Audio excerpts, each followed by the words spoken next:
Méditation du 8 mars. Ce que l'amour fait. Je louerai l'Éternel tant que je vivrai, je psalmodierai en l'honneur de mon Dieu tant que j'existerai. Psaume 146, verset 2. Depuis un demi-siècle, je suis la messagère du Seigneur et tant que je vivrai, je continuerai à porter les messages que Dieu me donne pour son peuple. Je ne tire aucune gloire de moi-même. Dans ma jeunesse, le Seigneur a fait de moi sa messagère pour communiquer à son peuple des témoignages d'encouragement, d'avertissement et de réprimande. Depuis 60 ans, je suis en communication avec des messagers célestes et j'apprends constamment des choses divines et de la manière dont Dieu travaille pour amener les âmes de l'erreur à sa lumière. J'aime Dieu, j'aime Jésus-Christ, le Fils de Dieu, et je ressens un intérêt intense pour chaque âme qui se dit enfant de Dieu. Je suis déterminée à être une intendante fidèle aussi longtemps que le Seigneur épargnera ma vie. Je ne faillirai pas et je ne me découragerai pas. Mais depuis des mois, mon âme traverse une souffrance intense à cause de ceux qui ont accepté les sophismes de Satan. Enseignement panthéiste, voire Testimonies for the Church, témoignage pour l'Église au volume 8, aux pages 255 à 304. Et qui les communique aux autres en faisant toutes les interprétations possibles et imaginables pour détruire la confiance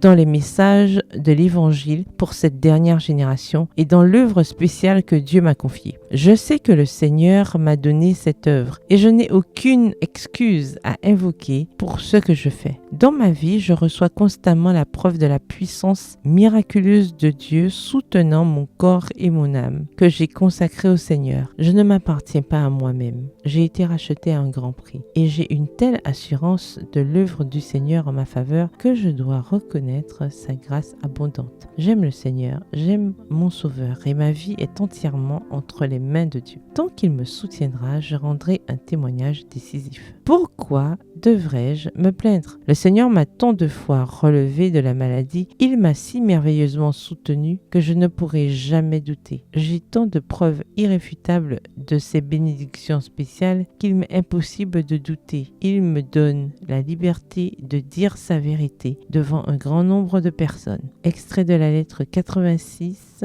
datée du 8 mars 1906, adressée au pasteur G.I. Butler, président de l'Union des fédérations du Sud. Bonne soirée, que l'Éternel vous bénisse.